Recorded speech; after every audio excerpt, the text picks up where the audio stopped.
My roots are deep in education, and my question always was, how can I master my craft of teaching if I don't have a solid understanding of how the brain actually functions? Fast forward many years, and I won't tell you how many. What I've learned is learning is not confined to the classroom, and we do have the ability to change our brains. We have the ability. We used to think that what we got when we were born is what we had, and we did the best we could. And now we know that simply isn't true. We know that we have the power to change our brains and to grow our capacity to learn. So combine that with the multi-generational workforce, and that is kind of what I do. Today we're going to talk about how to maximize creativity and engagement with whole brain thinking and learning. The reason that the notes are in sketch note format is because it actually does engage multiple parts of your brain, and it enables you to learn better, learn more, recall information, and be able to apply it to whatever you're learning next. We're going to use this, and if you just go with it and try it with me today, my guess is that at some point you'll be able to create your own using just a blank template like this, and that's the goal. When we talk about the cognitive power of sketch notes, really, we talked about increasing focus and concentration because you shift from interpreting information to creating your own meaning. It's also going to improve your memory and recall. And the reason for that is because I want you to think of a Google map that just has the interstates and a Google map that has every crossroad. Which map is going to have the best amount of information for you to get where you need to go? The one with the crossroads, right? The one with more data points. Well, when we create sketch notes like this, and we use doodles and circles and lines and all of that, we're actually creating a much richer data map for the brain. And so when you want to recall this information, and I know that you're going to find this so fascinating that you're going to want to tell somebody tonight at dinner, you're going to talk about this tonight, and you're going to pull up that brain map. And the more data points that it has on it, the more you're going to be able to process that later, right? Also, creativity. So when you use lines and shapes and arrows and you actually connect pieces of information in a very visual format, you actually kind of shift your brain from a linear systemic thinking model to a very free-flowing model. The whole key of this session is, can you employ whole brain thinking and learning strategies to create a more engaged workplace culture? We're going to look at whole brain strategies and how they can impact in a very positive way your thinking, learning, and productivity. But in 2013, a team of scientists in China discovered that the most significant difference between Albert Einstein's brain and everybody else's is that he has a freakishly large corpus callosum. Now, the corpus callosum is the bundle of nerves that connects the left brain with the right brain. And it doesn't just connect it, but it allows the left brain to talk to the right brain, right? This is why the guy was able to visualize those abstract mathematical and scientific concepts. This is why he could see traveling through space on a beam of light. And then they started to do some more research, and they said, can you grow your corpus callosum? Are there things that you can do that you can actually strengthen your corpus callosum? And the answer to that is yes. Because you can grow your brain.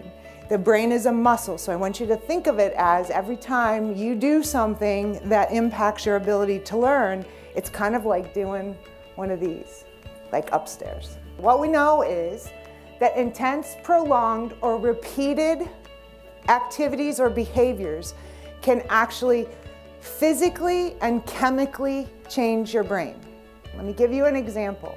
If you go into work every day and you experience stress, it's a stressful situation every single day, your brain will continually produce more cortisol. An overproduction of cortisol will begin to kill brain cells because an overproduction of cortisol says to the brain, stop, I can't handle this anymore, I'm about to stress out. So I need a break, and what it does is it actually shuts the brain down. You do that day in and day out, physically, your brain will physically look different. So it isn't just about how we feel, And it isn't just about how we perceive the world. It's a physical difference. Second thing is external stimuli. I come from the education world, and early on in my career I was told when kids are taking a test, the room needs to be completely quiet. How many of you have said to your kids, I can't believe you're doing your homework and the TV's on and the stereo's on and you're texting your BFF and whatever, right? What we know now is that external stimuli can actually align to what's happening in our brain. So the brain has 5 different types of brain waves, from gamma to delta. When you're sleeping in your deepest sleep, your brain waves are very, very slow, right? And when you are in rock star zone mode, your brain waves are like, they're fast, right? And then there are those waves in between. And third is the limbic system. So the limbic system is really important because it's that small control center in the very inside of your brain that determines what neurotransmitters to release when you're feeling certain emotions. What's key about the limbic system, it's also the on-off switch for learning. When you hear about the big debate about high-stakes testing, it's important because if kids are feeling fearful or stressed, the limbic system is going to shut down parts of the brain. Kids just simply cannot function and demonstrate what they know if they're in a fearful or stressful situation. Likewise, your brain is not going to be operating at maximum capacity if you're fearful or stressed. How many of you have heard anything or started to investigate the power of gratitude? Raise your hand if you keep a gratitude journal. Oh my gosh, you guys are ahead of the curve. We've known for a long time that it feels good when we practice gratitude. So at Thanksgiving, right, we go around the table. How many of you go around the table and say something that you're grateful for? In the last few years, we've been studying what's actually happening in the brain when you exercise gratitude. And gratitude is different from empathy, and it's different from happiness. Gratitude actually makes different parts of the brain light up and stay lit up longer than if you're just satisfied. The move the body thing, aside from the fact that you're also engaging multiple parts of the brain, you are increasing blood flow to your brain. Simple activity. You don't have to like get your heart rate up and work up a sweat. Just moving increases the amount of blood flow to your brain, as does dark chocolate. Oh yes. Did you all get your chocolate? Which is why we passed out the chocolate today. This guy thought it was a trick. He was like, I'm not taking the purple ones. Purple ones are going to have to come up front or something. I'm not The other thing is when we go out and do this in companies and organizations, one of the things we hear time and time again from people afterwards is, gosh, just knowing this makes me think of things differently, right? Just understanding that everybody needs that, I did it moment, right? They need to be recognized for that. I think about things differently now, right? And when everyone in your organization has that knowledge, guess what? Everybody starts to change their behavior. Think about the last time you brought your best and brightest people around the table to solve a problem, to brainstorm, to come up with a new policy, a new procedure, a new way to do things. I want you to think about that time. You got it, right? You know exactly which one I'm talking about? Was there music playing in the room? There should have been. You should never, ever, ever do another brainstorming session without music. We've talked about the doodles, right? The next time you get those people around the table to solve a problem, instead of doing it on 8.5 by 11 sheet of paper, get a big piece of butcher paper out.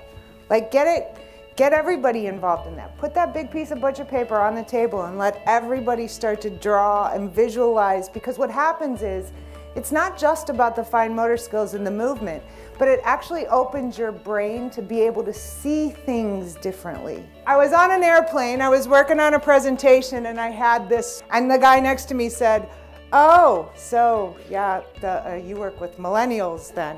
And I said, well, I work with organizations who are struggling to work with millennials. But really all generations, because it's really about all generations. And I said, do you work with millennials? He goes, yeah, if they come back from lunch. These guys lived through the Great Depression, World War II, right? Their value systems were built upon, if you get a good job, you got that job for life, and if you own your own house, you're set. Life is golden. This was the first generation that kind of pushed back against their parents and said, I'm going to question the establishment. These guys are the ones that said, there's no I in team. Together we can do it. Together we can. That's this generation. These guys are sometimes known as the forgotten generation. So they lived through Reagan, the Berlin Wall, Live Aid, personal computer is their signature device. So what happened when all the boomers decided they were going to start to go back to work, right? The moms were going to go back to work, so we have 2 working households. What happens to the Gen Xers? They start to see a big rise in divorce rate. Like everybody that was so happy at Woodstock, not so happy anymore, right? The boomers are there is no I in team. The Gen Xers are, there is no I in just leave me alone and let me do my work. I can do this, right? They're like, just look, just give me what I need and take a step back because I can get this done for you. These are the ones that everybody's just, oh, they make my life crazy. They saw the economy collapse. They saw the housing market collapse. They saw their parents talk about how much money they've lost in their 401k, right? They're the most in debt. They're the generation that is the most in debt. They don't care. They're actually the most optimistic.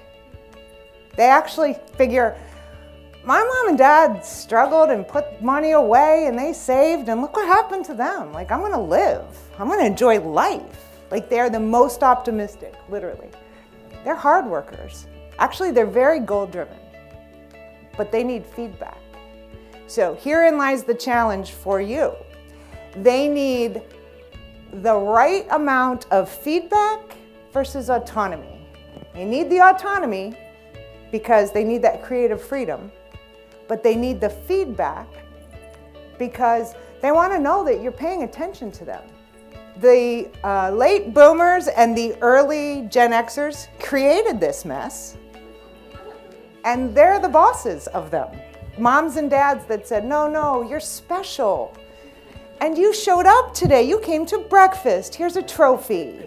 These are the parents that created this. And now they're the bosses in the workplace that's saying, I can't figure out why they're like this. I just can't figure it out. So the key with this group is give them the opportunity to contribute. Make sure you recognize them for their contributions. But they will actually move mountains to be a key contributor. And I want you to think about this for a minute. The boomers want exactly the same thing that the millennials want. The millennials are just better at asking. If you can't figure out Gen Y, sorry, Gen Z, right around the corner. These guys are your teens and tweens. These guys are 1998 to the present. As my father would say, it's a different world for them. It's just, all of these pieces are important. But we talk about whole brain thinking. We talk about culture, how you can use whole brain thinking strategies to create a learning culture. Because if you're not about tapping into the learning capacity of the people in your company, then you're going to lose. We talk about engagement and communication and ultimately creative problem solving. Because at the end of the day, isn't that what we do? We solve problems. I hope you remember neuroplasticity. It is the ability to retrain your brain to look for the good stuff. If you train your brain to look for the good stuff, your brain will find the good stuff, right? And once you start finding the good stuff, especially at work, and you use the power of recognition and the power of a thank you to acknowledge the good stuff is going to start to multiply, right? And finally, my last thought is everybody wants to know that what they do matters. Every single person in your organization wants to know what they do really matters. And if you approach every single day and every single project and every single team with that mindset, your teams will deliver for you. They will come back and deliver for you. I just want to say, power of thank you. Thank you for sharing some of your day with us.